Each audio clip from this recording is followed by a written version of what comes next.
Minister of State, Cleverly. Thank you, Sir Charles, and it's a pleasure to serve under your chairmanship. And I'm grateful to the Honourable Lady, the member for Hampstead and Kilburn, for securing this debate, and more so actually for the tireless work that she has put in supporting Nazanin's family, supporting Richard, and championing this issue. And whilst there have been times when we have disagreed, it is, I think, absolutely right that I put on record our respect for her passion.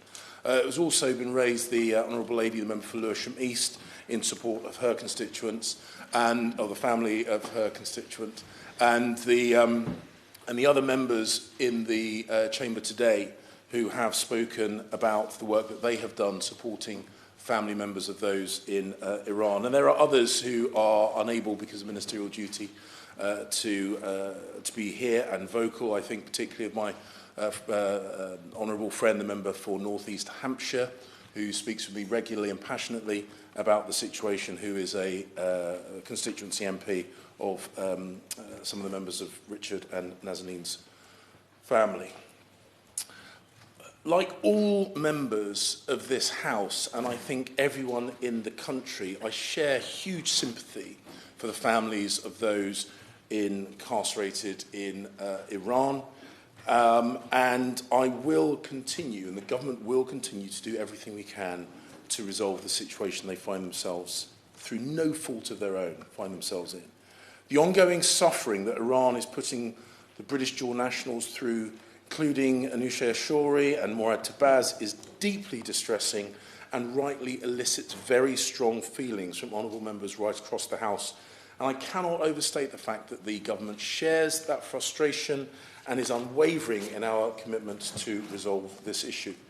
We have been clear to the Iranian government at every stage. We expect Iran to release them all and allow them to return home to their families.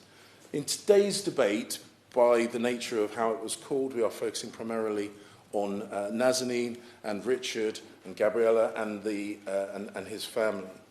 And the UK government continues to work tirelessly to secure her full permanent release and the ability to return home to her family.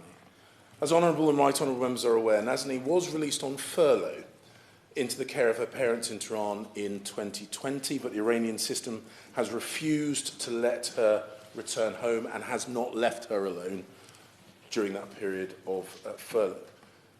The UK government has kept up our campaign of pressure on the Iranian authorities throughout this time, and we will not relent until she is fully and permanently released. The completion of Nazanin's first sentence, the removal of her ankle tag in March 21, should have been a time for happiness and should have enabled Nazanin to be reunited with Richard and Gabriella. Instead, Iran doubled down on its baseless charges against her. And we have raised our objections at every stage. And when those charges were formalised at a court hearing in April, we summoned the Iranians and demanded that she be released.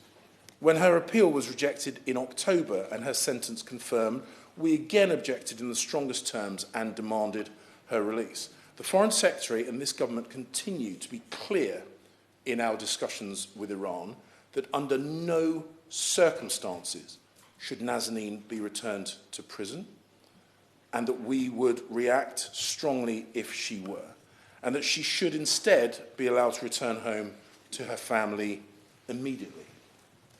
The Foreign Secretary raised this point again with Foreign Minister Amir Abdullahian, most recently on the 8th of November.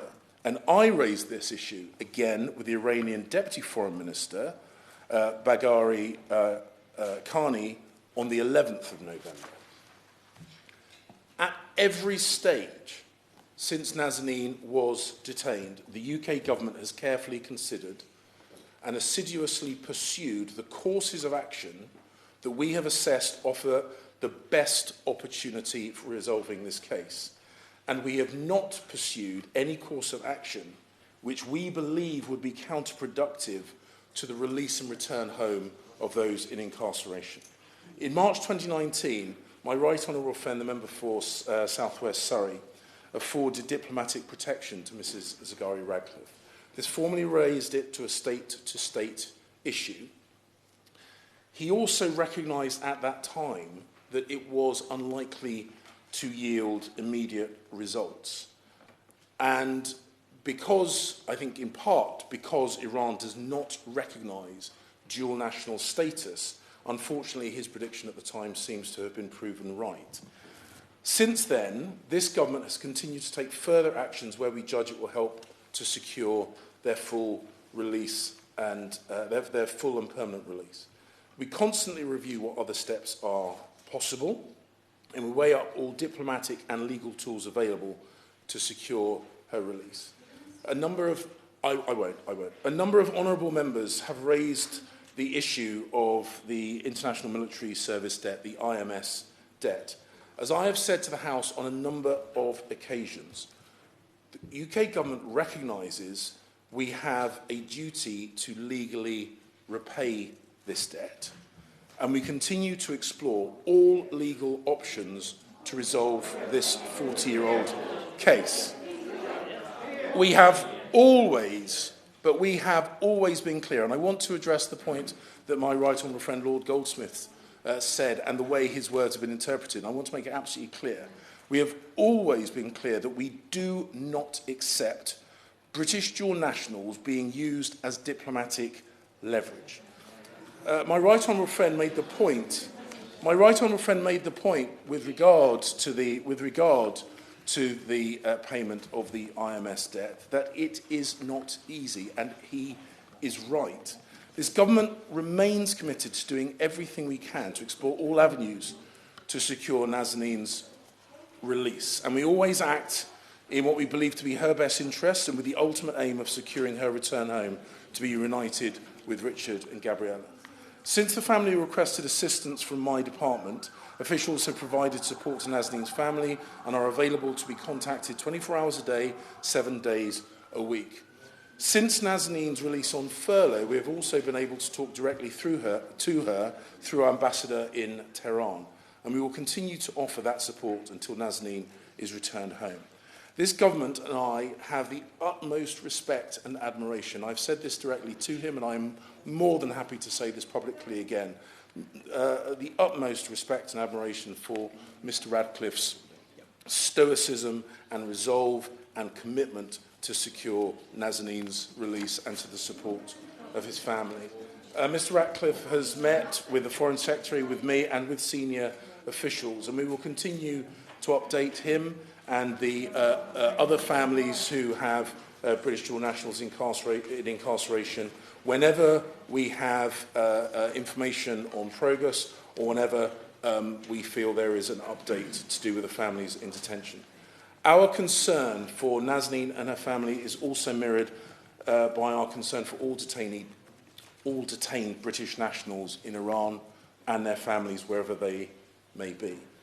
Their welfare remains a top priority for this government. Our ambassador in Tehran regularly lobbies on mistreatment allegations and regularly lobbies on their health whenever we have specific concerns or whenever a family member brings issues to our attention. This government will continue to lobby for the full and permanent release of those held in Iran. We will also collaborate, and this has been raised in terms of international efforts, we will also collaborate with all relevant international partners to seek to put an end to Iran's unacceptable practice of detaining foreign nationals and dual nationals, as I say, in an attempt to find some kind of diplomatic leverage. And as part of a Canadian initiative on arbitrary detention, we are committed to enhancing international cooperation to stop any state from arbitrarily detaining foreign nationals for coercive purposes. Shadow Minister. I thank the Minister. On the issue of the debt, which is obviously a crucial issue, as many people have raised it here, as he has accepted that the debt will be repaid, can he give any indication of what the timetable of the government is for the repayment of that debt, by whatever means? Minister. It's not possible for me to give him details on this, but as I said, we We recognise there is a duty to legally repay this debt, and we will do all that we can to explore all legal options to do so. Let me conclude. Let me conclude by once again expressing my deepest sympathies for Richard and to his family, and indeed to all the families of those incarcerated in Iran. He has campaigned with such tireless commitment, and the government will continue to push in all the ways we can. I will give way. Right. He's obviously mentioned Anousheh Ashouri, my constituent, and I'm grateful for that. But the family are still waiting to hear whether they have received diplomatic protection from the government. Is the Minister able to respond to that? So we do, of course, consider carefully this issue, but the point I've made already is that I suspect in large part because Iran does not recognise dual nationality and therefore do not recognise our authority to speak on this issue. It has proven to be of a limited success in the instance of Nazanin. We will continue to hold the Iranian government to account for their treatment of the British dual nationals in incarceration, including Anousheh Ashouri and Morad Tibaz. And I can assure the House that the government remains committed to doing whatever we can to secure their release, and we will continue to work and make representations at every opportunity on their behalf. I would remind all members of the House that it was the Iranian government that arrested these British dual nationals. It was the Iranian government who applied these bogus charges against them. It was the Iranian government that holds these people in incarceration and prevents them from coming home.